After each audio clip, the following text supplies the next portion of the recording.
University మంచి భవిష్యత్తు కోసం తెలుగు విద్యార్థులు ఇష్టపడే యూనివర్సిటీ. కాల్ 9059052378 9059052379.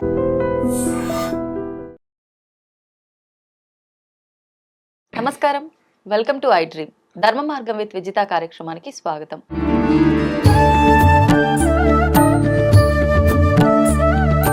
ప్రస్తుతం మనతో పాటు ఉన్నారు ప్రముఖ జ్యోతిష వాస్తు పండితులు, లలిత ఉపాసకులు నానాజీ పట్నాయక్ గారు. ఇప్పుడు వారితో మాట్లాడదాం. నమస్కారం అండి. శ్రీమాత్రే నమః.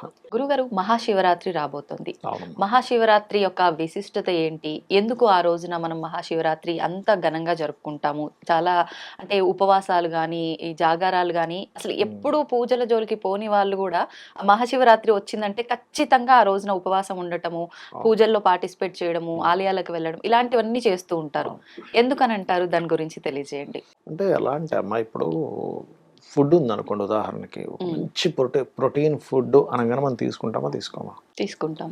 విషము అంటే దూరంగా ఉంటామా ఉండవా? అవును, ఉంటాం. ఒక మంచి వ్యక్తి అండి మన ఇంటికి వచ్చారంటే మనం పలకరిస్తాం కదా. అలాంటప్పుడు ఒక మంచి కాలం అది. మహాశివరాత్రి అనేటువంటిది ఒక మంచి టైం. ఆ టైంలో మంగళకరుడైనటువంటి శివ అంటే మంగళము, మంగళకరుడైనటువంటి ఈశ్వరుణ్ణి ప్రార్థించేటువంటి గొప్ప సమయం ఇది మహాశివరాత్రి. ఇప్పుడు ప్రతి వ్యక్తికి కావాల్సింది ఏమిటి? వాడికి మంచి జరగాలని కోరుకుంటాడు. అది ఈ జన్మలో కావచ్చు, రాబోయేటువంటి జన్మల్లో కావచ్చు, ఒక మోక్ష మార్గంలో వెళ్ళడం కానీ, ఒక విముక్తి కలగడానికి కానీ కారణం ఎవరంటే శివుడే. మీకు విముక్తి కలగాలి ఒక దాని నుంచి, శివానుగ్రహం లేనిదే కలగదు. చీమ కూడా కుట్టదు అంటారు శివానుగ్రహం లేనిదే. కాబట్టి ఆయన అనుగ్రహం గొప్పది కాబట్టి ఆయన ఆ రోజు ఆరాధిస్తాం. ఒకటి. రెండవది ఏంటంటే శివరాత్రి ఎప్పుడు కూడా మీకు కుంభరాశిలో రవిచంద్రుడు కలిసి ఉన్నప్పుడు వస్తుంది. కుంభరాశి అనేటువంటిది ఏంటంటే ఆనందాన్ని ఇచ్చేటువంటి 11th హౌస్. యాక్చువల్గా మీకు ఏదైనా ఒక విషయం జరగాలనుకోండి, అంటే ఒక ఫుల్ఫిల్మెంట్ రావాలి, ఏదైనా ఒక ప్రయత్నం చేస్తున్నారు, ఒక ఇల్లు కన్స్ట్రక్షన్ కావచ్చు, ఒక వాహనం కొనుక్కోవాలనుకోవడం కావచ్చు, లేకపోతే లేడీస్ కామన్గా ఒక హారం ఏదైనా కొనుక్కోవాలనుకుంటారు, లేకపోతే ఒక గోల్ ఉంటుంది ఒక ఎడ్యుకేషనల్ పరంగా. ఎనీథింగ్ మీ లైఫ్లో అది జరగాలి అంటే మీకు 11th హౌస్ యాక్టివ్ అయితేనే కానీ అది జరగదు, గుర్తుపెట్టుకోండి. అలా న్యాచురల్ 11th హౌస్లో చంద్రుడు రవి కలిసి ఉంటారు కుంభరాశిలో ఎవ్రీ శివరాత్రి, మీరు గమనించండి. అందుకని ఆ శివరాత్రి రోజు చేసేటువంటి ఎటువంటిదైనా సరే, అంటే ఆ రోజు చేసేటువంటి అభిషేకం కావచ్చు, హోమాలు కావచ్చు, ఈ జాగరణ కావచ్చు, ఇవన్నీ కూడా మీరు కనుక ఒక క్రమ పద్ధతిలో కనుక చేయగలిగితే 100% శివానుగ్రహం వల్ల మీకు సక్సెస్ అనేటువంటిది పెరుగుతుంది. ఈ యొక్క కలియుగంలో రకరకాల లింగాలు ఉన్నాయి మనకి. అందులో పృథ్వీలింగం చాలా శ్రేష్టమైనటువంటిది. అంటే మన చేత్తోనే మట్టితో శివలింగాన్ని తయారు చేసుకోవాలి. మీకు నమ్మకము చమకము వచ్చండి అంటే నమ్మక చమకాలతో అభిషేకం చేసుకోవచ్చు. అది ఉదయం పూట, మధ్యాహ్నము, సాయంత్రము, రాత్రి సమయంలో, అర్ధరాత్రి సమయంలో కూడా చేస్తారు. లింగోద్భవ కాలము అంటారు దాన్ని. అయితే ఇందులో చాలా మందికి ఉన్నటువంటి అపోహ ఏంటంటే అసలు ఏమీ తినకుండా చేయాలేమో అని అనుకుంటారు. శివరాత్రికి ఖచ్చితంగా ఏమీ తినకుండా చేయాల్సిన అవసరం ఏమీ లేదు. చక్కగా ఉపవాసం అంటారు. మీకు స్తోమత ఉంది, మీరు ఈశ్వరుడు కోసం నేను అలా ఉండడంలో నాకు ఆనందం ఉంది, నాకు శక్తి ఉంది అంటే ఉండండి, తప్పేం కాదు. కానీ పాలు తీసుకొని చక్కగా పాలు, అందులో చిన్నగా మనకి రకరకాల కూరగాయలు ఉంటాయి కదా, అన్నిటినీ మన కూరగాయలు కదా, పళ్ళు ఉంటాయి కదా, పళ్ళనన్నింటినీ చక్కగా మీరు కట్ చేసి వేసి వాటితో అభిషేకంగా చేసి అభిషేక జలాన్నే స్వీకరించవచ్చు మీరు స్వామివారికి. కంటిన్యూస్గా చేసే వాళ్ళు ఉంటారు. ఓకే, అదొక పద్ధతి. రెండవది ఏంటంటే శివరాత్రికి జాగరణ ఈజ్ మోస్ట్ ఇంపార్టెంట్ అన్నిటికంటే కూడా. ఈ జాగరణ చేసే పద్ధతిలో కూడా చాలా తప్పిదాలు దొరుకుతూ ఉంటాయి తెలియక జనాలకి. ఎలా అంటే రాత్రికి ఎలాగో జాగరణ ఉంటాను కాబట్టి పగలు నిద్రపోతా అనుకుంటాడు. అస్సలు అది కరెక్ట్ కాదు. కానీ చాలా మంది చేస్తున్న పని ఇదే మిస్టేక్. అది ఇంకోటి, జాగరణ సమయంలో మనం ఏం చేస్తున్నాం, ఎందుకు జాగరణ ఉన్నామనే క్లారిటీ తెలియాలి. శివానుగ్రహము పొందడానికి ఎప్పుడు పొందుతారు మీరు? ఇప్పుడు మనం పాతకాలంలో చూడండి, పాతకాలం కాదు ఇప్పుడైనా సరే, ఎవరైనా రెగ్యులర్గా తపస్సు అనేటువంటిది చేస్తే, ఒక నామస్మరణ కానీ ఒక మంత్రం తీసుకొని చేస్తే దర్శనం జరుగుతుంది భగవంతుడిది. అలాగే మీరు ఆ శివరాత్రి రోజు కనుక రాత్రి సమయం అంతా కూడా శివుణ్ణి కనుక తలుచుకున్నట్లయితే ఖచ్చితంగా మీకు శివానుగ్రహం కలుగుతుంది. ఆయన నామస్మరణ చేస్తూ ఉండాలి. లేదు ఇంకొంతమంది ఏం చేస్తారంటే, మన జీవితంలో అప్ అండ్ డౌన్స్ ఉంటాయి. ఏది ఒక ఇబ్బంది వచ్చి సడన్ గా డౌన్ అవ్వడం, ఇట్లాంటివన్నీ కూడా శివరాత్రి రోజు ఆయన నామస్మరణలో మనకు వైకుంఠపాలి అని ఉంటుంది చూడండి, ఓకే. సర్పము నిచ్చెనలు ఉంటాయి దాంట్లో, మనం అవును. వేస్తూ ఉంటే అలా శివుని నామం తలుచుకుంటూ వేస్తూ ఆట ఆడతారు. హుహు. అంటే ఏమిటి, ఈ రాత్రి జరిగినటువంటి సమయంలో మీ లైఫ్లో ఏదైతే కాలము ద్వారా మింగవలసినటువంటిది జరిగేటువంటిది ఏదైతే ఉందో ఈ రూపంలో పోతుంది చిన్నగా, ఓకే. అందుకని అట్లా చేస్తారు. అదొకటి. అదే విధంగా ఇంకొక విషయం ఏంటంటే, రాత్రంతా జాగరణ ఉండి మళ్ళీ ఉదయం వెంటనే నిద్రపోయే వాళ్ళు ఉంటారు. అసలు అలా పడుకున్నా జాగరణ చేసి వేస్ట్. మీరు ఫిక్స్ ఏమవ్వాలంటే పొద్దున్న పడుకోను, రాత్రంతా జాగరణ ఉంటాను, నెక్స్ట్ డే నైట్ వరకు జాగరణ ఉండి ఆ నెక్స్ట్ డే నైట్ నిద్రపోవాలి. దీనివల్ల ఫస్ట్ జరిగేది ఏమిటంటే శివానుగ్రహంతో పాటు మీకు ఆరోగ్యం చాలా బాగుంటుంది దీనివల్ల. ఎందుకు అంటే మీరు చూడండి, ఎప్పుడైనా మీకు ఏదైనా హెల్త్ ఇష్యూ వచ్చినప్పుడు డీప్ స్లీప్లోకి వెళ్ళారనుకోండి, హెల్త్ ఇష్యూ క్లియర్ అవుద్ది, తెలుసా మీకు? అవును, అవును. డాక్టర్స్ నిద్రలోనే కూడా సగం రోగాలు పోతాయంటారు పోతాయంటారు. పెద్దవాళ్ళు. డాక్టర్ గారు అడుగుతారు కూడా, మీకు ఎప్పుడైనా హెల్త్ బాగాలేనప్పుడు మీకు నిద్ర ఎట్లా పడుతుందమ్మా, ఓకేనా మీకు అంటారు. నిద్ర బాగా పట్టిందండి రాత్రి అంటే తగ్గిపోద్ది. మీకు హోమియోపతి డాక్టర్స్ దగ్గరికి వెళ్తే కూడా వాళ్ళదే క్వశ్చన్ వేస్తారు. అవును, అవును. అలా మీరు ఎప్పుడైనా వన్ డే మొత్తం, అంటే ఈ రోజు పొద్దున్న నుంచి రాత్రి నిద్రపోకుండా రేపు రాత్రి వరకు ఎప్పుడైతే నిద్రపోకుండా మీరు ఆపుకొని ఉంటారో, ఆ తర్వాత నైట్ పట్టే నిద్ర కంప్లీట్ డీప్ స్లీప్ ఉంటుంది. అవును. ఎప్పుడైతే అంత కంప్లీట్ డీప్ స్లీప్ ఉంటుందో ఇక వాళ్ళకి ఖచ్చితంగా ఏమైంది, ఇది ఒక మంత్ర సాధన జరిగింది మీకు వన్ డే మొత్తం కూడా శివనామ స్మరణలో. ఎప్పుడైతే అలా జరిగి నెక్స్ట్ డే నిద్రపోయారో నైట్కి, మీకు ఒకటి పాపము దగ్ధమవ్వడము, రెండవది మీకు హెల్త్ సంబంధించిన పాపం దగ్ధమైతే హెల్త్ ఆటోమేటిక్గా తగ్గుతుంది. పూర్వజన్మ కర్మే మనకి వ్యాధి రూపంలో వస్తుంది కాబట్టి. అంటే మనం పూర్వజన్మ కర్మని కూడా తొలగించుకునే ఒక మంచి రోజుగా శివరాత్రిని భావించవచ్చు. 100% మనకి ఎటువంటి పూజలైనా సరే దానికి సంబంధంగానే ఉంటుంది. ఎందుకంటే పూర్వజన్మ కర్మ అనేటువంటిది 6వ స్థానంలో ఉంటుందమ్మా. 6వ స్థానాన్ని వ్యతిరేకించే స్థానాలు 5, 11. ఈ 11వ స్థానంలో 2 గ్రహాలు ఉంటున్నాయి, రవిచంద్రులు. అది ఒకటి కాలాన్ని సూచించేవి రవిచంద్రులు ఇద్దరు కూడా మనకు చూడండి. అందుకే చంద్రుడు ఉండే గమనాన్ని బట్టి ఈ తిథి అంటున్నాం, రవి ఉండే సమయం, రవి ఉదయించినప్పుడు ఉదయం అంటున్నాం, అస్తమించేటప్పుడు సాయంత్రం అంటున్నాం, నన్నట్లో ఉంటే మధ్యాహ్నం అంటున్నాం. దాన్ని బట్టి టైం క్యాలిక్యులేట్ చేస్తున్నాం. కాబట్టి రవిచంద్రులు రాహుకేతువులు వీళ్ళిద్దరూ కూడా ఈ నాలుగు కూడా ఏంటంటే సమయాన్ని సూచించేవారు. కాబట్టి ఈ రోజు కనుక ఎవరైతే శివనామ స్మరణలో గడుపుతారో ఖచ్చితంగా వారికి లైఫ్ అనేటువంటిది ఒక మంచి టర్నింగ్ పాయింట్ తీసుకుంటుంది. కొంతమందికి అనిపించొచ్చేవండి, నేను శివరాత్రి ఎప్పటి నుంచో చేస్తున్నాను కానీ నాకేం పెద్ద టర్నింగ్ అనిపించలేదు అని. కానీ వాళ్ళకి తెలియని విషయం ఏంటంటే ఏదో పెద్ద ఆపద రాకుండా శివుడు ఆపుతున్నాడు అక్కడ. అది ఎక్కువ గ్రోత్ లేకపోయినా రావాల్సిన అనర్థాలు విపత్తులని మాత్రం తగ్గిస్తుంటాయి. ఇంకోటి ఏంటంటే ఎప్పుడు కూడా భగవంతుడు ఎప్పుడు కూడా మనల్ని ఇబ్బంది పెట్టడమ్మా, మన కర్మ మనల్ని ఇబ్బంది పెడుతుంది. ఆ కర్మకి దేవత వచ్చి అక్కడ అడ్డుపడుతుంది. మన నిత్యము దేవతారాధనలో ఉన్నప్పుడు ఖచ్చితంగా అడ్డుపడుతుంది. విదేశాల్లో చాలా మంది ఉద్యోగాలు తీసేశారని చెప్పి రిటర్న్ రావటము, కొంతమంది అక్కడే ఉండి ఇబ్బంది పడటము, ఇలా రకరకాలుగా చూస్తున్నాం ఉద్యోగానికి సంబంధించిన ఇబ్బందులు. నిజంగా ఈ ఇబ్బందుల నుంచి బయటపడాలన్నా, లేదంటే కొత్తగా ఉద్యోగం కోసం కూడా చాలా మంది ట్రై చేస్తూ ఉంటారు. అటువంటి వారికి తొందరగా ఉద్యోగం రావాలన్నా, కొంతమంది వ్యాపారం ఉద్యోగం చేస్తే ఏం కలిసి రావట్లేదు, నేను వ్యాపారం సైడ్ వెళ్దాం అనుకుంటున్నా అనే వాళ్ళు కూడా ఉంటారు.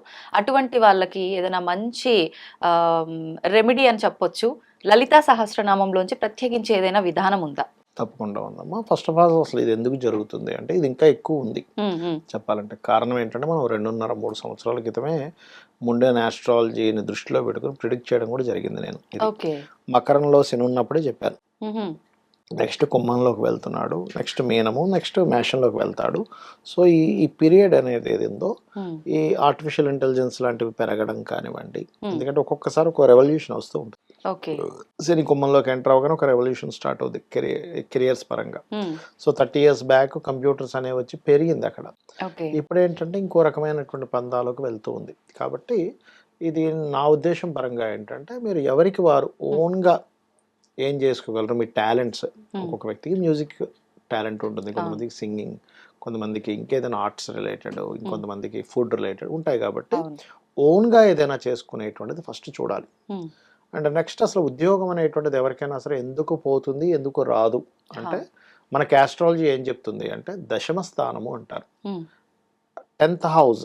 అండ్ సాటర్న్ కనుక వాళ్ళ జన్మజాతకంలో పాడయ్యాడు అంటే, పాడవడం అంటే ఇన్ సెన్స్ ఆ ప్లానెట్ బలహీనంగా ఉంది, ఓకే. ఇక్కడ చాలా మంది దోషము అంటారు కదా. అవును. దోషము అంటే అక్కడ అదేదో మన ఆ గ్రహం మన మీద కక్ష కట్టడం కాదు ఇక్కడ. మరి ఇక్కడ ఏంటంటే ఇప్పుడు మీకు ఒక కారు ఉంది అనుకోండి ఉదాహరణ. హ్మ్. హ్మ్. కారులో 4 చక్రాల్లో ఒక చక్రంలో గాలిపోయింది, పంచర్ అయింది. హ్మ్. అందువల్ల కారు ముందుకు కదలదు. అంత మాత్రం చేత కారో చక్రమో మీ మీద పగబెట్టినట్టు కాదు. అవును. దాని స్ట్రెంగ్త్ పోయింది, అది మీకు ముందుకు కదలదు. ఓకే. బాడీలో కూడా ఏదో సంథింగ్ ఏదో నర్వ్ ఏదో అయింది, చెయ్యి బాగా పట్టేసింది, లేకపోతే నొప్పి ఉంది, అలా చెయ్యి మన మీద పగబట్టినట్టు కాదు కదా. ఇది బాగాలేదు, దీనికి దోషం ఏర్పడింది. అట్లాగే మన ప్లానటరీ పొజిషన్స్లో కూడా మీరు జన్మించినప్పుడు ఉన్నటువంటి 10th లార్డ్ అండ్ సాటర్న్ బలహీనంగా ఉంటే మీకు దానికి సంబంధించిన ఫలితాలు సరిగ్గా రావు. ఓకే. మరప్పుడు ఆ బలహీనంగా ఉన్న గ్రహాన్ని ఉన్న మనం దాన్ని ఎలా పెంచుకోవాలంటే మీరు చేయవలసింది ఏమిటంటే 10th లార్డ్ ఎవరో తెలుసుకొని దానికి సంబంధించిన దానం ఇవ్వడం. ఓకే. అలాగే లలితా సహస్రనామాల్లో పర్టికులర్గా ఓం శ్రీమాత శ్రీ మహారాజ్ని శ్రీమత్ సింహాసనేశ్వరి నమః. ఇప్పుడు ఎవరైనా ఇది చేసుకోవచ్చా, లేదంటే మీరు చెప్పినట్టుగా ఏ గ్రహం ఎలా ఉందో చూసుకొని దానికి తగ్గట్టుగా వ్యక్తిగతంగా చూపించాల్సి ఉంటుందా? వ్యక్తిగత చార్ట్ ఈస్ డిఫరెంట్, అది పర్సనల్ చార్ట్ చూసుకొని చేసుకోవడం వేరు. ఇది అందరికి జనరల్ గా ఇది ఒకటి, ఇంకోటి ఓం మాణిక్యం ఒకటాకార జానుద్వై విరాజితాయ నమః, ఈ రెండు చేసుకోవచ్చు. ఇంకోటి ఏంటంటే కొంతమందికి ఇక్కడ వీళ్ళు జన్మజాతకంలో అసలు వీళ్ళకి 10 మందికి ఉద్యోగం ఇచ్చే యోగం ఉందా, నువ్వు ఒక దగ్గర ఉద్యోగం చేసే యోగం ఉందా అనేటువంటిది ఉంటుంది. ఓకే. మీ జన్మజాతకంలో గనక ఇంకొక 10 మందికో 100 మందికో 1000 మందికో మీరు ఉద్యోగం ఇచ్చే దాంట్లో ఉందనుకోండి మీ జాతకం, అప్పుడు మీరు ఉద్యోగం చేద్దామంటే దొరకదు, మీకు ఖచ్చితంగా దొరకదు. ఎందుకంటే ఇప్పుడు అందరూ ఉద్యోగం చేసే వాళ్ళని పుట్టించాడు భగవంతుడు ఎప్పుడు కూడా. ఇచ్చే వాళ్ళని చేసే వాళ్ళని పుట్టించాలి. ఉట్టిగా చేసే వాళ్ళని పుట్టించినా ఇచ్చేవాడు ఉండడు, ఉట్టిగా ఇచ్చే వాళ్ళని పుట్టిస్తే చేసేవాళ్ళు ఉండరు. కాబట్టి ఆ బ్యాలెన్స్ తోని పుట్టిస్తాడు ఇప్పుడు, అప్పుడే అది సైకిల్ ముందుకు నడుస్తుంది కూడా, లేకపోతే నడవదు కదా. అట్లా ఏంటంటే ఇక్కడ మీ పర్సనల్ చార్ట్లో కనుక 10th హౌస్ బాగుంది మీరు ఉద్యోగం చేస్తారు. అలా కాదు 11th హౌస్ బాగుండి బుధుడు బాగుంటే మీరు వ్యాపారం చేస్తారు. ఇప్పుడు చాలా మందికి ఉద్యోగం చేసే దగ్గర కూడా రకరకాల ఇబ్బందులు వస్తూ ఉంటాయి. సడన్ గా జాబ్ లోంచి వెళ్ళిపోమని చెప్పటాలు, ఇలాంటి రకరకాలుగా ఫేస్ చేస్తూ ఉంటారు మామూలుగా ఉద్యోగ రీత్యా. అటువంటి వారు కూడా ఈ లలిత సహస్రనామం నుంచి ఈ మంత్రమే చేసుకోవచ్చా, ఇంకేదైనా ఉంటుందా? వాళ్ళ పర్సనల్ చార్ట్ లో ఫస్ట్ ఆఫ్ ఆల్ అసలు 10th లార్డ్ ఏ గ్రహం అయింది, ఎలా పాడిందో చూసుకుని దానికి దానం ఇవ్వాలి. రెండవది లలిత సహస్రనామాల్లో నేను ఇప్పుడు చెప్పిన 2 మంత్రాలు చేసుకోవచ్చు. గోవు కాస్త బెల్లం శనివారం తినిపిస్తే కూడా కర్మ తొలగుతుంది. ఇంకోటి ఏంటంటే ఇక్కడ నేను మీకు ఉద్యోగంతో పాటు వ్యాపార యోగాలు చూసుకోవాలని చెప్పాను కదా. ఈ వ్యాపారంలో కూడా 2 రకాలుగా ఉంటుంది. వీళ్ళకి ప్రోడక్ట్ రిలేటెడా లేకపోతే సర్వీస్ రిలేటెడ్ వ్యాపారం చేయాలా అని ఉంటుంది వాళ్ళ జాతకంలో. ప్రోడక్ట్ రిలేటెడ్ లేదు, సర్వీస్ రిలేటెడ్ అన్నప్పుడు మీరు సర్వీసే చేయాలి, ప్రోడక్ట్ జోలికి వెళ్ళకూడదు. అంటే ఎలా అంటే చిన్న ఎగ్జాంపుల్ చెప్తా చూడండి. ఇప్పుడు కారు అమ్ముతున్నాడు అనుకోండి, దట్ ఈస్ ప్రోడక్ట్. కార్ మీద సర్వీస్ ఇస్తున్నాడు, సర్వీస్.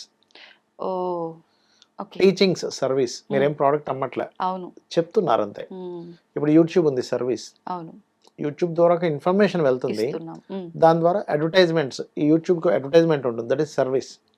మీరు అక్కడ మీరు ప్రోడక్ట్ నేమ్ అమ్మట్లే, ఒక సర్వీస్ చేస్తున్నారు. పార్లర్స్ ఉన్నాయి, సర్వీసెస్. అట్లా మీరు సర్వీస్ ఇచ్చే అయితేనేమో సర్వీస్ ఓరియంటెడ్ రిలేటెడ్గా ఉంటుంది. వాళ్ళకి 4th హౌస్ పాడైతే సర్వీసెస్ రిలేటెడే చేయాలి, 4th హౌస్ బాగుంటే ప్రోడక్ట్ రిలేటెడ్ చేయాలి. ఇప్పుడు Zomato is service, Zomato and ఇప్పుడు రకరకాలు ఉన్నాయి చూసారా, అవన్నీ కూడా సర్వీసెస్. ర్యాపిడో అండ్ ఇవన్నీ. ఇప్పుడు వివాహాల్లో అయితే కలవలేదు అంటే పేర్లు మార్చి ఏదో రకంగా పెళ్లిళ్ళు చేస్తున్నారు. ఇప్పుడు ఫర్ ఎగ్జాంపుల్ నేనే వ్యాపారం చేయాలనుకుంటున్నా, మీరు నాకు వ్యాపారం సెట్ అవ్వదు, మీరు ఇలా సర్వీస్ ఓరియంటెడ్ చేయాలి అని ఉంది అని చెప్పారనుకోండి. లేదు నేను బిజినెస్ గానే ముందుకు వెళ్దాం అనుకుంటున్నా అంటే, కొంతమంది నా పేరు మీద బాగాలేదని చెప్పి ఇంట్లో వాళ్ళ పేరు మీద, లేదు నా పేరు మీద కలిసి రావట్లేదు కాబట్టి నా పేరు కాకుండా దేవుడి పేరు పెట్టి అలా బిజినెస్లు చాలా మంది స్టార్ట్ చేస్తారు కదా, అప్పుడు ఎలా ఉంటుందంటారు? ఒకటే విషయం గుర్తుపెట్టుకోవాలి, మీ కర్మ ఎప్పుడు మీకు పని చేయకుండా పోదు. ఎలా అంటే ఇప్పుడు మీ కర్మ ఒకటి ఉంది, ఉదాహరణకి మీకు బాగా డబ్బులు వచ్చే యోగం ఉంది, డబ్బులు వచ్చే యోగం ఉన్న వ్యక్తికి ఎట్లయితే డబ్బులు వస్తాయో మీ పేరు మీద ఆ వ్యాపారం లేనప్పుడు ఇంకోళ్ళ పేరు మీద చేయడం వల్ల ఏం కలిసి రాదంటది. ఏంటంటే డబ్బులు ఫైనల్గా ఎవరు తీసుకుంటారు, మీరే తీసుకుంటారు. అలా పేరు మార్చేసుకున్నంత మాత్రాన వెంటనే మీకు కలిసి వచ్చేయడం అనేది జరగదు అసలు ఎప్పుడు కూడా, అదంతా మిత్ అనమాట. నేను అందుకే చెప్తాను ఎవరైనా సరే, మా పిల్లల పేర్ల మీద ఈ బిజినెస్ పెట్టేస్తామంటే ఒకటే చెప్తాను, మీ పేరులో బిజినెస్ బాగుంటేనే చెయ్యండి. మీ పిల్లల పేరులో బాగుందంటే మీ పిల్లలకే పూర్తిగా ఇచ్చేసేయండి డబ్బులు. మీరు జస్ట్ కంపెనీ పెట్టి ఇచ్చేయచ్చు. ఎలా చెప్తా అంటే చెప్తా వినండి. ఇప్పుడు కొంతమందికి ఎట్లా ఉంటుందంటే ఈ జాతకులకి బిజినెస్ బాగాలేదు, బట్ భార్య జాతకంలో బాగుంది అనుకుందాం, కాసేపు జీవిత భాగస్వామి జాతకంలో బాగుంది, ఆ బిజినెస్ చాలా బాగుంది. అప్పుడు కంప్లీట్గా ఈ డబ్బులన్నీ భార్యకి ఇచ్చేసేయాలి. సీరియస్గా చెప్తున్నా. ఇచ్చేసి ఇతను ఒక ఎంప్లాయీగా అందులో ఒక శాలరీ తీసుకుని ఒక 40,000, 50,000, 30,000 ఆ కంపెనీ తగ్గట్టు ఒక ₹1,00,000 ఆ కంపెనీ ఎంత క్యాపబిలిటీ ఉందో కొన్ని కంపెనీస్లో 10 lakhs శాలరీ తీసుకునేది కూడా ఉంటుంది. పెద్ద పెద్ద కంపెనీస్ ఉంటాయి.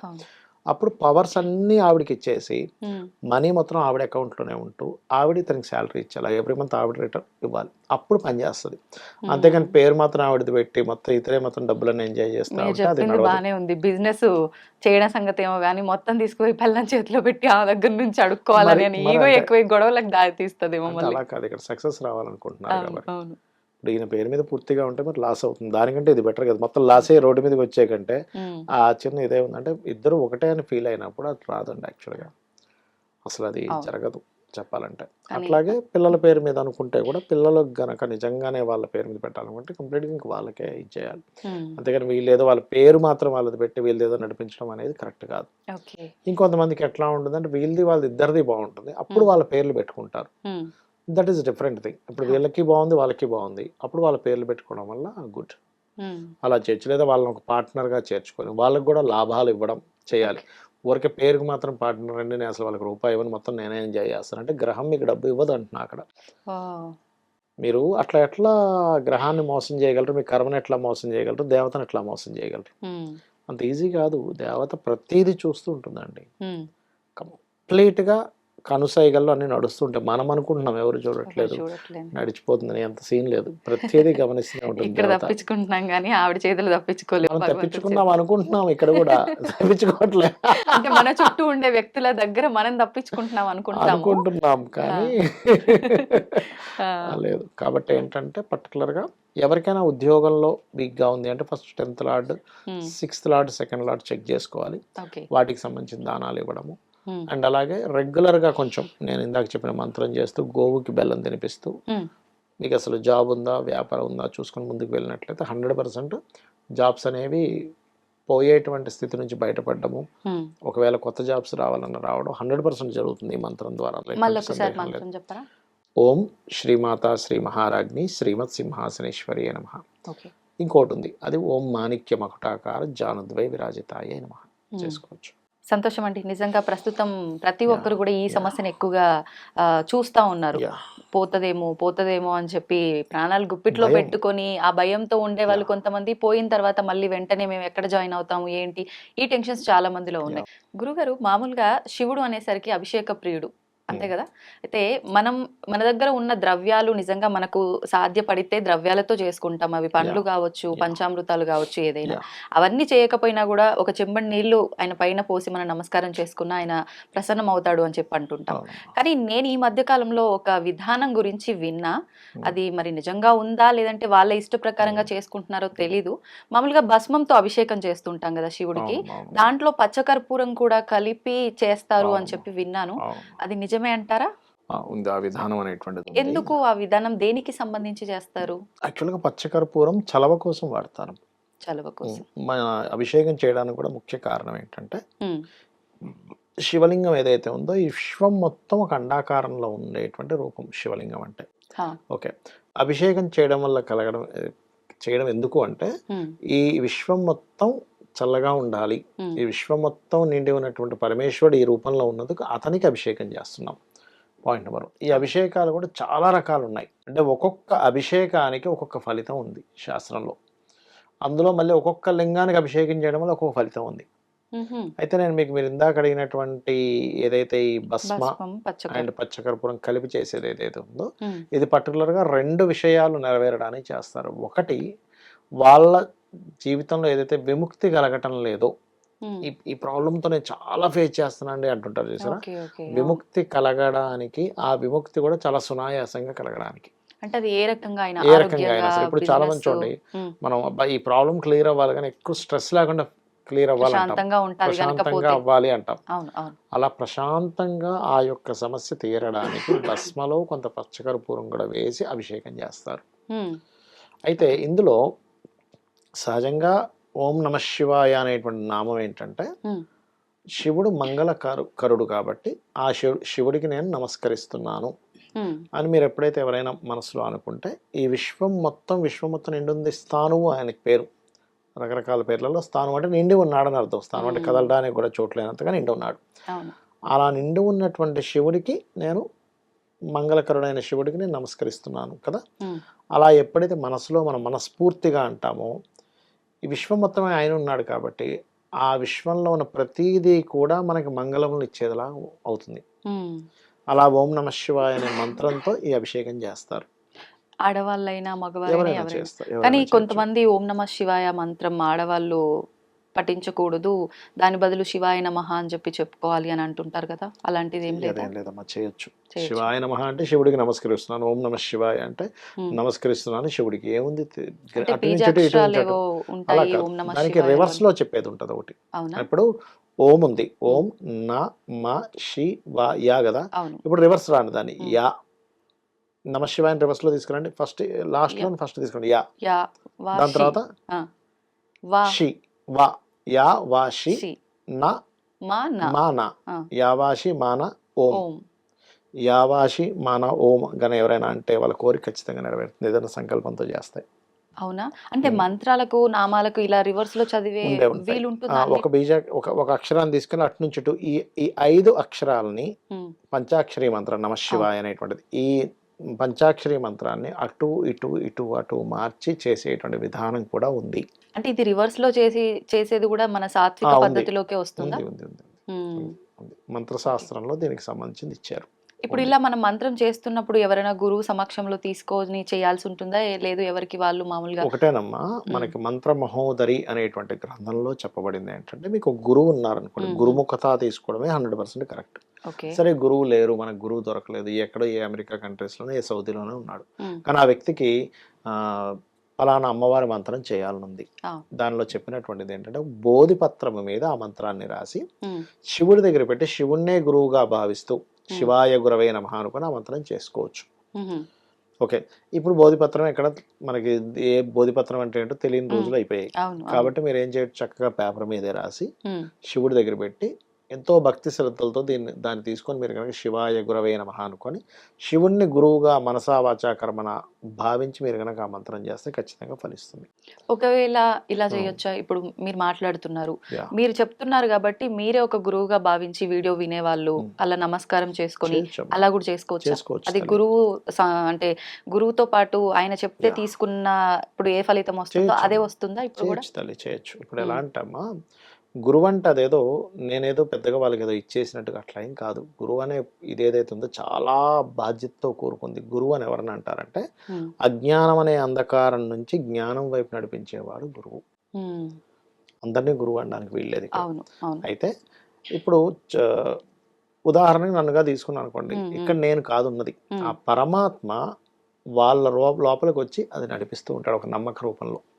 అంతేగాని నేను ఏదో గొప్పవాడిని ఏదో ఇచ్చేసాను వీళ్ళందరూ చేసేసుకోవాలన్నది కాదు అసలు అక్కడ. ఓకే, అయితే ఈ యొక్క శివరాత్రి నాడు ఒక్కొక్క రకమైనటువంటి అభిషేకానికి ఒక్కొక్క ఫలితం చెప్పారు శాస్త్రంలో. ఇప్పుడు ఎవరికైనా సంతానం లేదనుకోండి, గంధపు నీటితో చేస్తే సంతాన ప్రాప్తి కలుగుతుంది. గంధపు నీటిలో గంధం వేసి అభిషేకం చేయొచ్చు. అరగబామిన గంధము లేకపోతే గంధం పౌడర్ వేసినా లేదా పసుపుతో వేసినటువంటిదైనా చేస్తే ఖచ్చితంగా వారికి సంతాన సంబంధించిన దోషం ఏమైతుందో పోతుంది. అదొకటి. కొంతమంది గురుబలం లేదంటారు, గురుబలం కూడా పెరుగుతుంది చేసినట్లయితే. అదేవిధంగా తేనెతో గనక అభిషేకం చేస్తే శాస్త్రంలో ఏం చెప్తారంటే, ఇప్పుడు చక్కటి గాయకులు ఉంటారు కదా, వాళ్ళందరూ కూడా పూర్వజన్మల్లో తేనెతో అభిషేకం చేశారట, అందుకే చక్కటి గాత్రం వస్తుంది తేనెతో గనక అభిషేకం చేసినట్లయితే. పుష్పాల యొక్క నీటితో అభిషేకం చేస్తారు లేదా పుష్పాలతో అభిషేకం చేస్తారు. పుష్పాల నీళ్లు అంటే నీళ్ళలో పుష్పాలు వేసి వాటితోనే నమశివాయ మంత్రం చదువుతూ లేదా నమక చమకాలు చదువుతూ చేస్తారు. అలా గనక చేస్తే ఖచ్చితంగా కొన్ని శుభవార్తలు వింటారు, వివాహ సంబంధించినటువంటి ప్రయత్నాలు సక్సెస్ అవుతాయి.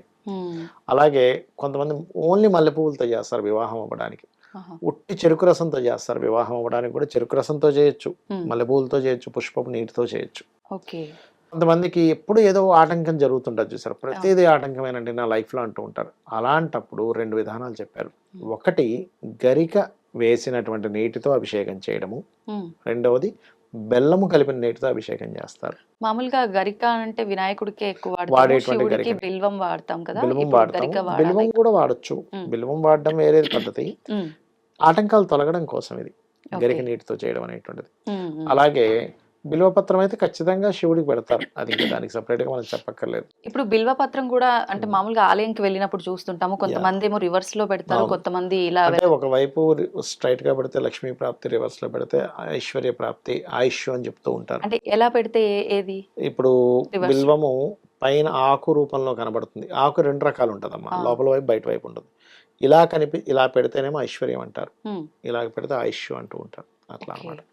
అలాగే మరొకటి ఏంటంటే ఇక్కడ ఆ, ఇవన్నీ ఒక ఎత్తు అయితే మళ్ళీ శివలింగాన్ని ఏ లింగానికి ఆరాధన చేస్తూ ఫలితం అని చెప్పారు. ఉమ్, మనకి బిందులింగం అని ఉంటుంది, ఒక ప్లేట్ మీద చిన్న బిందువులా ఉంటుంది, ఆహా, దానికి గనక అభిషేకం చేస్తే మోక్షము అని చెప్పారు శాస్త్రంలో. ఇవి శివపురాణంలో ఉన్నటువంటి అంశాలు ఇవన్నీ కూడా. ఉమ్, అదేవిధంగా స్ఫటికలింగాన్ని చేస్తే కోరికలు తీరుతాయట, స్ఫటికలింగము లేదా పాదరస లింగానికి. ఉమ్, ఎవరికైనా వ్యాపారంలో అభివృద్ధి రావాలి, చాలా పెద్ద పెద్ద ఇండస్ట్రీస్ ఉంటాయి, కొన్ని వేల కోట్లలో నడిపిస్తుంటారు, అలాంటివి నడిస్తే ఎంత బాగా లాభం వస్తుందో, నడవకపోతే కూడా అంత నష్టం వస్తుంది. అలాంటి వాళ్ళు కనుక భరించగలరు అనుకుంటే బంగారు లింగానికి కనుక 41 రోజులు కనుక అభిషేకం చేస్తే వాళ్ళకి వ్యాపార అభివృద్ధి ఉంటుంది. ఉమ్, అయితే భక్తి శ్రద్ధలతో చేయాలి, ఏదో చేస్తున్నాము అవుతుందో లేదో ఈ అపనమ్మకంతో చేయొద్దు. ఎందుకంటే అమ్మా, మీరు గనక ఒక పూజ చేసేటప్పుడు ఖచ్చితంగా అక్కడ దేవత వస్తుంది, ఉమ్. 100% వస్తుంది. అంటే మంత్ర రూపంలో మనం ఉచ్చారణ చేసినప్పుడు నాకేమీ తెలియదు, మామూలుగా నాకు నచ్చినట్టు నేను మీరు ఎలా చేసుకుంటున్నాను చేసినా మీ అలా అయినా భక్తి ప్రధానం అక్కడ. ఓకే. మీరు చేశారంటే అక్కడికి వస్తుందమ్మా, అంతే. ఉమ్, ఒక ఫోన్ని కనుక మనం రింగ్ చేసినప్పుడు అవతల వాళ్ళకి సిగ్నల్ ద్వారా వెళ్ళిపోయి అక్కడ ఎట్లా అయితే వాళ్ళకి రింగ్ అవుతుందో ఫోను, ఉమ్, మీరు ప్రారంభించగానే వస్తాడు అక్కడ భగవంతుడు, గుర్తుపెట్టుకోండి ఓకే. అది. అట్లాగే ఏంటంటే ఒక్కొక్క దానికి ఒక్కొక్క ఫలితం. ఉమ్. ఇప్పుడు ఈ పచ్చకర్పూరము ఇది ఏంటది అవునమ్మా. విభూది అన్నారు కదా, అవునమ్మా. ఇది ఏ సమయం ఏమైనా చూసుకోవాలా?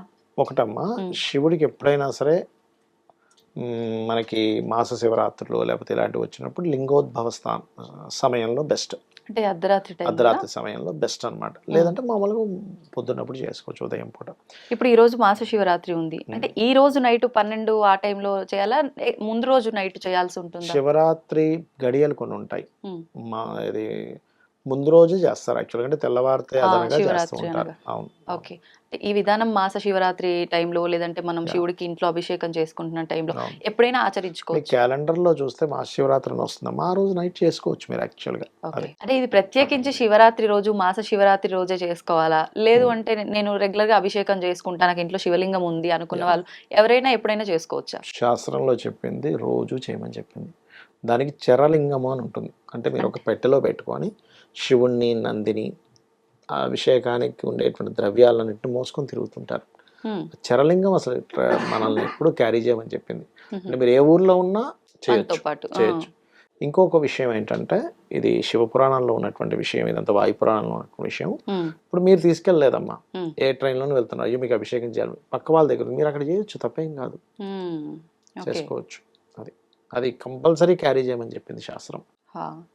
కొంతమంది మీరు ఇలా అన్నారు కాబట్టి పక్కన వాళ్ళ దాంతో అయినా మనం చేసుకోవచ్చు అభిషేకం చేసుకోవచ్చమ్మా. అన్నారు.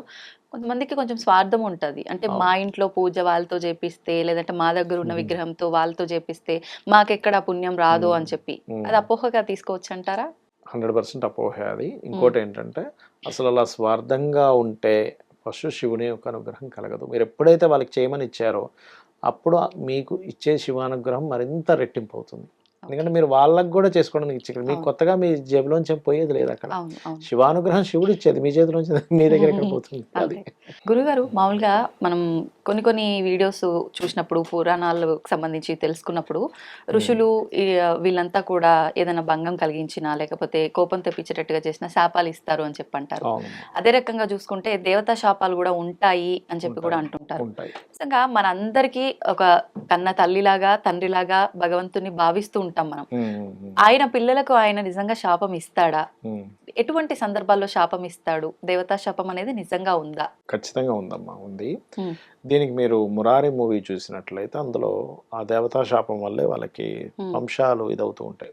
మూవీ అనే కాదు, కామన్గా మీరు ఇప్పుడు అన్నారు ఒక మాట, అదేంటి మనం పిల్లల్లా చూసుకుంటారు కదా అని 100% అలాగే చూసుకుంటారు. కాకపోతే నేను మీకు చిన్న ఉదాహరణ చెప్తాను. ఇప్పుడు మీరు ఉన్నారమ్మా, మీ ఇంట్లో చిన్న బాబు ఉన్నాడు అనుకోండి, నెలలు 2-3 ఇయర్స్ ఉండే బాబు మంచం మీద ఒంటెలు పోసినా మీరు పట్టించుకోరు, వాడికి తెలియదు అని ఫీల్ అవుతారు. అదే ఒక 20 ఏళ్ళ కుర్రాడు 20 ఏళ్ళ వాళ్ళు ఏజ్ ఉన్న వాళ్ళు చేస్తే తిడతాం. ఎందుకు తిడతాం? తప్పు కదా, అంత జ్ఞానం లేనప్పుడు. జ్ఞానం ఉండి కూడా నువ్వు తప్పు చేస్తున్నావు. అలాగే దేవత కూడా ఏం చేస్తుంది అంటే తెలిసి తెలియక చేసేటువంటి పనులు క్షమిస్తుంది. తెలియక చేస్తున్నాడని దేవతకి తెలుసు. తెలిసి కూడా తప్పు చేస్తారు చూసారా, అది మాత్రం ఖచ్చితంగా దేవతా శాపం కింద మారుతుందా? అది ఎట్లాంటివి ఉంటాయి దేవతా శాపాలు, అసలు ఎందుకు వస్తాయో చెప్తాను. ఒకటి, మనం పూజ చేస్తూ ఇంకొకరి గురించి నెగటివ్గా ఆలోచిస్తే దట్ ఈస్ కంప్లీట్ దేవతా శాపం ఇస్తుంది, గుర్తుపెట్టుకోండి. మనం పూజ రూమ్ లో ఉండి పూజ చేస్తూ ఇంకొక నెగటివ్ ఆలోచించకూడదు. వేరే ఆలోచనలు వేరు, negative thinking is different. Okay, అంటే వేరే వాళ్ళ గురించి ఏదైనా నెగటివ్గా మనం థింక్ చేయడం ఇస్ ఖచ్చితమైన దేవతా శాపం ఇస్తుంది, ఒకటి.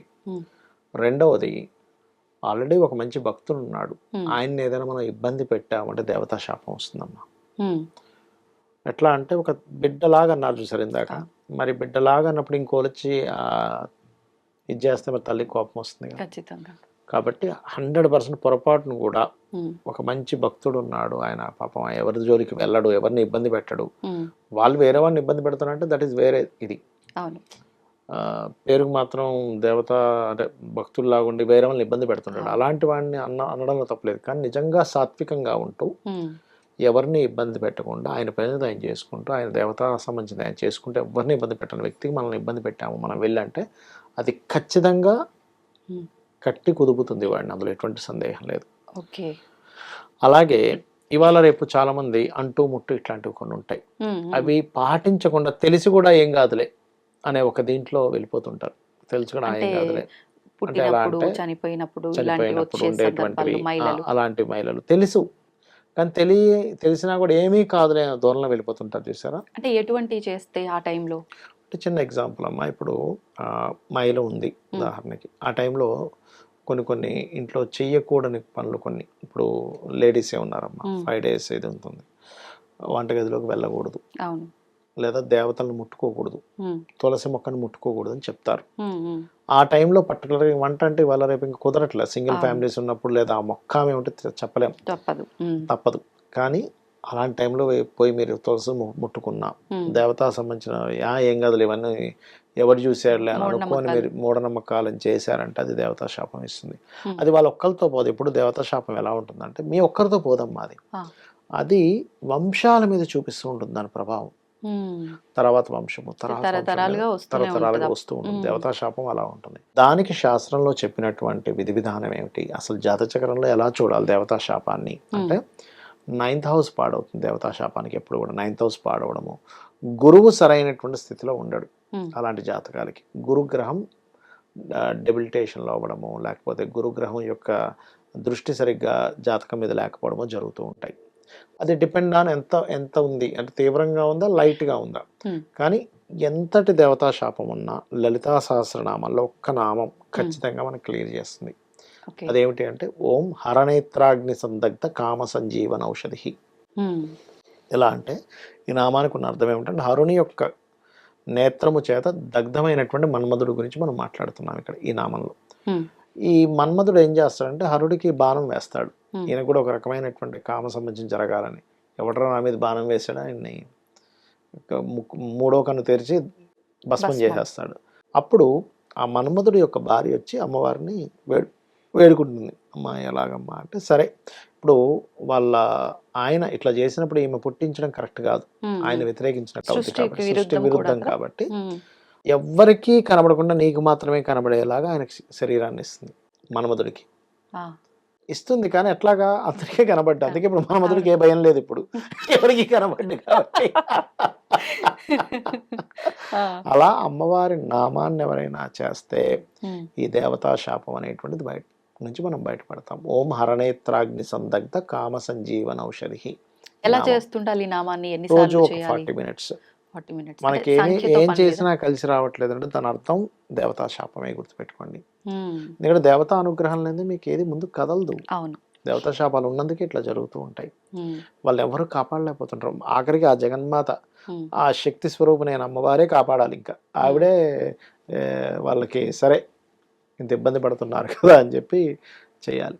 ఇప్పుడు కాబట్టి ఒకవేళ మీరు చెప్పినట్టుగా దేవతా శాపం ఉంది, ముందుకు వెళ్ళలేకపోతున్నాము, వంశం వృద్ధి లేదు, ఇలాంటివన్నీ అన్నారు కదా, అవునమ్మా. నిజంగా దేవతా శాపం ఉంది అంటే పర్సనల్ గా ఒక జ్యోతిష్కుడు దగ్గరికి వెళ్ళి చూపిస్తే అర్థమవుతుంది. అవును. కానీ అలా కాకుండా ఇంట్లో ఏదైనా ఇబ్బందులు వచ్చి పర్టికులర్ గా దీని వల్లే ఈ ఇబ్బందులు వస్తాయి, మేము దాన్ని గుర్తించగలిగే ఏమైనా ఉన్నాయి అంటే అలాంటివి ఏమైనా ఉంటాయా? మీరు ఎట్లా గుర్తించవచ్చు అంటే అమ్మా, ఉమ్, వంశము క్షీణిస్తున్నట్టుగా మీకు అర్థమవుతూ ఉంటుంది.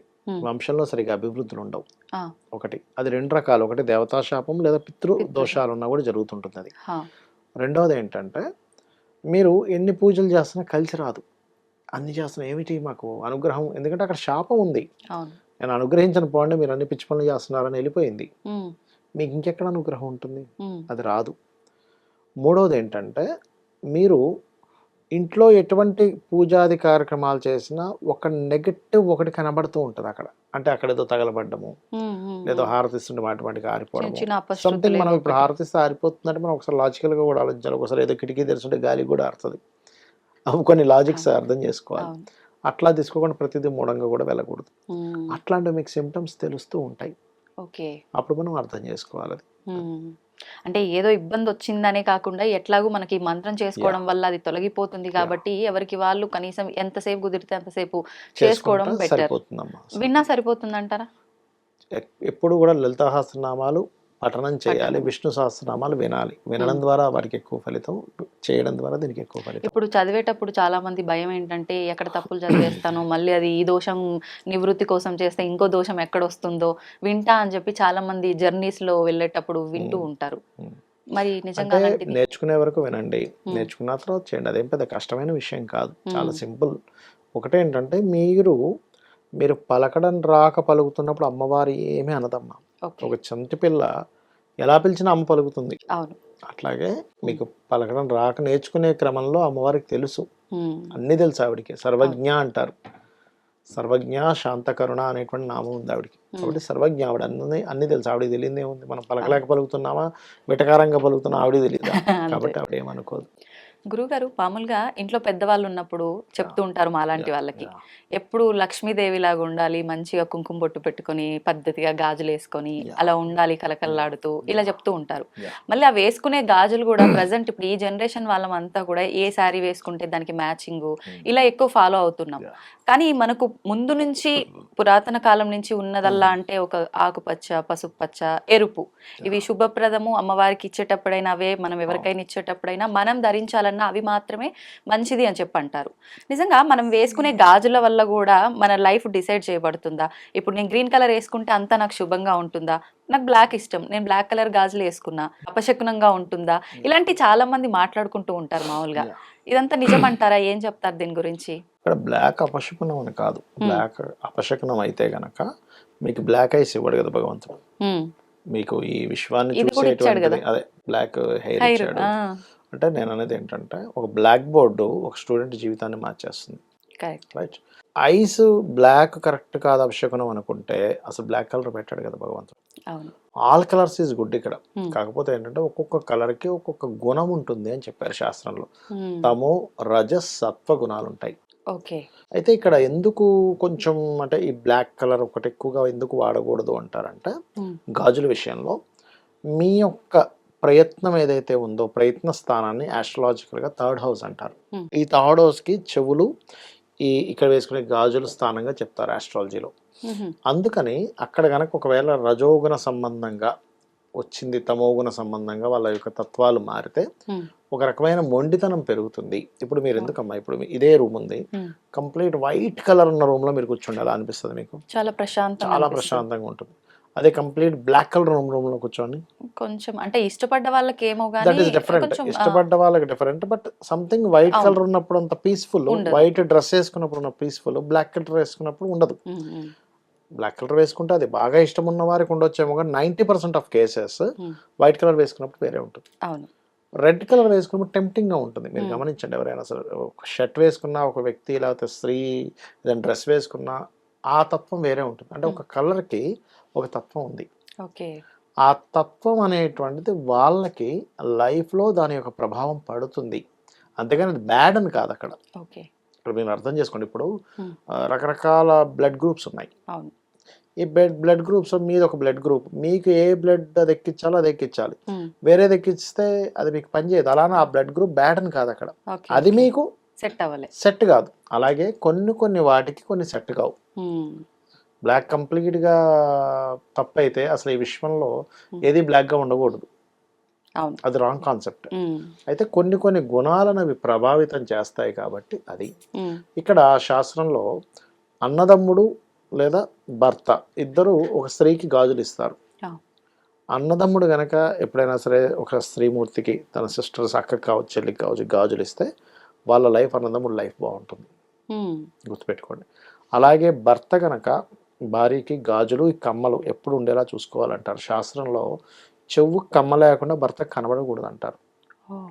కనబడకూడదు. అది అమంగళంగా భావిస్తారు. కనీసం హ్మ్. మన తాటికి సంబంధించిన తాటి చెట్టు ఆకుకి సంబంధించిన ఒక ఇది ఇలా ఒక పుల్లలా ఉంటుంది.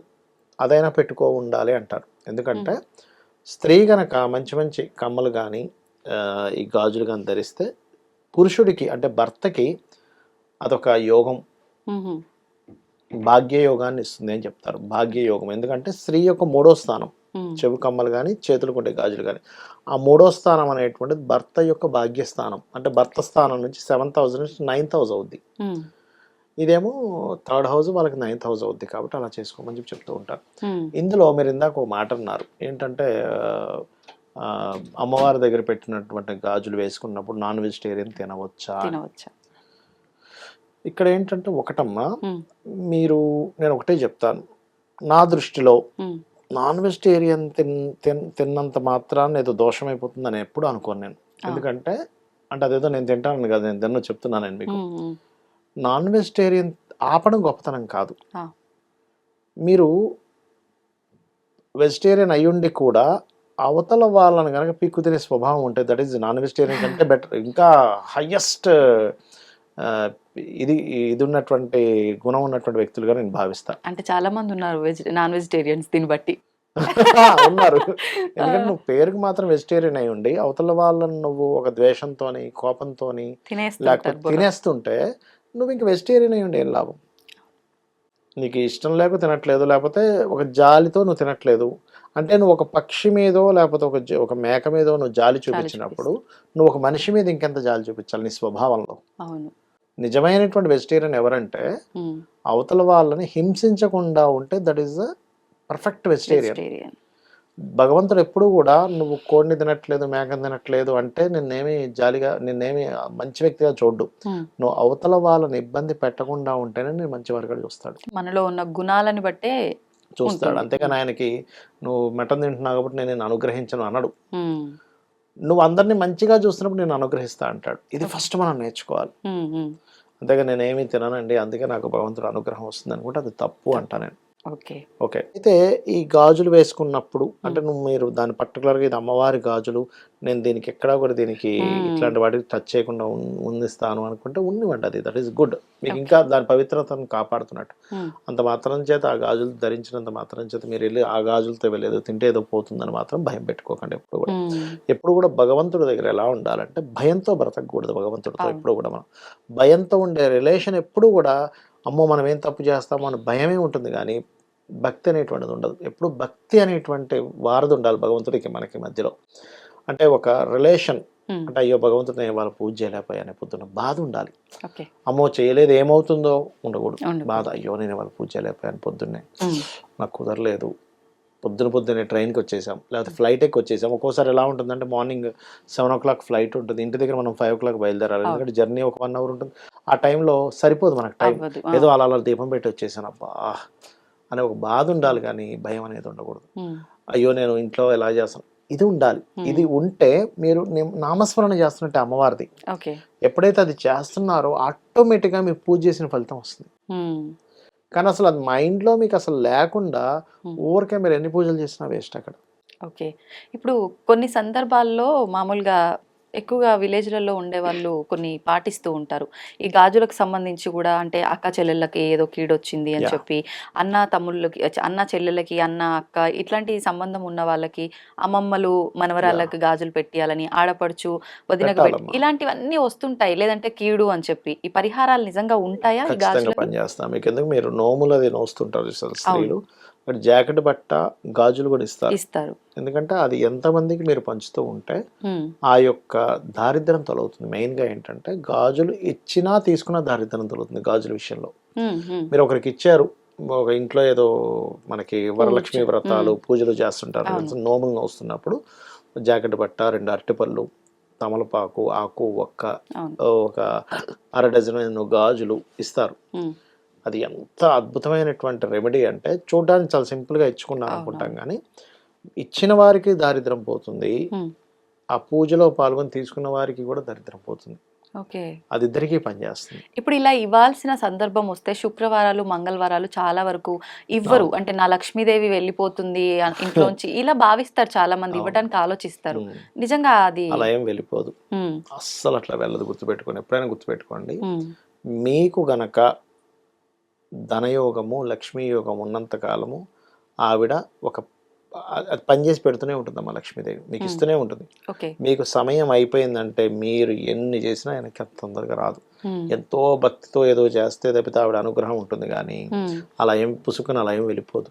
ఓకే. అలా అయితే అంటే ప్రతి మనం ఒక్కరు ఏదో ఒక అద్భుతం చేస్తే మళ్ళీ రావాల్సిందే. అంతే. అంటే మీకు యోగం ఉంటేనే రావాలి, లేదా మీరు నిత్యము ఏదైనా, ఇప్పుడు యంత్రాలు ఉంటాయి కొన్ని, ఇప్పుడు ఎట్లా అంటే లక్ష్మీ యంత్రం అని ఉంటుంది, అది 1 feet by 1 feetలో లక్ష్మీదేవి బొమ్మ పెట్టి చుట్టూ దానికి సంబంధించినటువంటి కొన్ని బీజాక్షరాలతో కొంత ఉంటుందమ్మా ఉండి, దాన్ని పుష్పావాసము, జలావాసము, ధాన్యావాసం చేస్తారు. 3 రోజులు చేసి దానికి ఒక శక్తిని చేకూర్చి అమ్మవారిని ఆవాహనం చేసి అందులో పెడతారు. దానికి పద్ధతి పరంగా రోజు ఏ ఏ ఉపచారాలతో పూజ్యాలు చేస్తే అప్పుడు లక్ష్మీ అనుగ్రహం కలుగుతుంది. అంటే అసలు నీ దగ్గర రావడానికి అంత చేస్తే కానీ నీ దగ్గర రాదు. ఊరికే ఏదో నువ్వు గాజులు ఇస్తే, ఏదో శుక్రవారం రోజు డబ్బులు ఇస్తే అట్లా వెళ్ళిపోయేటట్టయితే ఇంక అది కాదు. అది అయితే ఇంకొకటి, ఇప్పుడు ఆడవాళ్ళలో చాలా మందికి సెంటిమెంట్ ఏముంటుందంటే, వాళ్ళు వేసుకున్న గాజులు వాళ్ళ ఇంట్లో వాళ్ళకే, సిస్టర్కే కావచ్చు లేదంటే ఫ్రెండ్కే కావచ్చు, నాకు ఈ చీర మీదకి మ్యాచింగ్ బ్యాంగిల్స్ కావాలి, నీ దగ్గర ఉన్నాయి కదా ఇవ్వు అని అడిగిన సందర్భాల్లో, అమ్మో నా గాజులు నేను వాళ్ళకి ఇవ్వద్దు అనేటట్టుగా కూడా ఆలోచిస్తూ ఉంటారు. ఇంకొకటి నల్ల పూసల విషయంలో కూడా బ్లాక్ బీడ్స్ చైన్స్ ఉంటాయి, అవి ఇలాంటివి కూడా ఆలోచిస్తూ ఉంటారు. అవి ఇవ్వకూడదంట. మరి అలా ఇవ్వకూడదు. అయితే వాయనాల్లో ఎందుకు ఇస్తున్నాం గాజులు? అంటే అది వాయనం పర్పస్ లో ఇస్తున్నాము, ఇది మాత్రం నా సొంతవి వాళ్ళకి సరదాగా ఇవ్వచ్చమ్మా, అదేం తప్పు కాదు. అలా ఇచ్చినంత మాత్రం లక్ష్మి ఏం పోదు, అంత ఈజీగా లక్ష్మి పోయేది వచ్చేది కాదు. నా దృష్టిలో ఏంటంటే అంత ఈజీగా పోదంటున్నా నేను. అదంతా మన మిత్, అపోహ మాత్రమే అది. ఇట్లా ఇవ్వగానే అట్లా పోద్దని అని అనుకోవడం, అసలు అది అట్లా పోతే అది లక్ష్మీదేవి అవ్వదు ఫస్ట్. ఇప్పుడు గాజులు వేసుకోవడమే శుభప్రదం అని అనుకున్నాం, మంగళకరము. అయితే మట్టి గాజులే ముందు నుంచి కూడా మనకు ప్రసిద్ధి, మట్టి గాజులు వేసుకుంటే. కానీ ఇప్పుడు రకరకాల బ్యాంగిల్స్ వస్తున్నాయి, మెటల్ అని చెప్పి, పంచలోహాలు అని చెప్పి, అవన్నీ వాడొచ్చు అంటారా? మట్టి గాజులు ఎందుకు వేసుకోవాలంటే, మట్టి కుజుడికి కారకుడు, కుజుడు మట్టి, వేరేవన్నీ కుజ సంబంధించినవి కాదు. కుజుడికి సంబంధించిన మెటల్తో తయారు చేసింది మీకు దారిద్ర్యాన్ని తొలగించడానికి ఎక్కువ బలం ఉంటుంది, ధైర్యాన్ని ఇవ్వడానికి ఎక్కువ బలం ఉంటుంది. ఓకే, అందుకని మట్టి గాజులు వాడమని చెప్తారు సింపుల్ గా. మీకు మామూలుగా కింద పట్టీలు కూడా వేసుకోమంటారు. ఎందుకుమంటారంటే వీళ్ళకి ఈ లేడీస్కి వచ్చేటువంటి మెన్స్ట్రువల్ సైకిల్ ఏదైతుందో అది పర్ఫెక్ట్ గా సాగుతుందమ్మా. మట్టి అది మన పట్టీలు కానివ్వండి, లేకపోతే మెట్టెలు కానివ్వండి, ఇవన్నీ కూడా దానికోసమే చెప్పారు యాక్చువల్ మన దాంట్లో. ఇప్పుడు మామూలుగా మొలతాడు కట్టుకుంటారు పురుషుడు, హెర్నియా ఇష్యూస్ రాకుండా ఉంటాయి యాక్చువల్గా. ఇట్లా చాలా రీజన్స్ ఉన్నాయి దానికి. సంతోషం, నిజంగా చాలా అపోహలన్నీ కూడా క్లియర్ చేశారు. ధన్యవాదాలు. శ్రీమాత్రే నమః.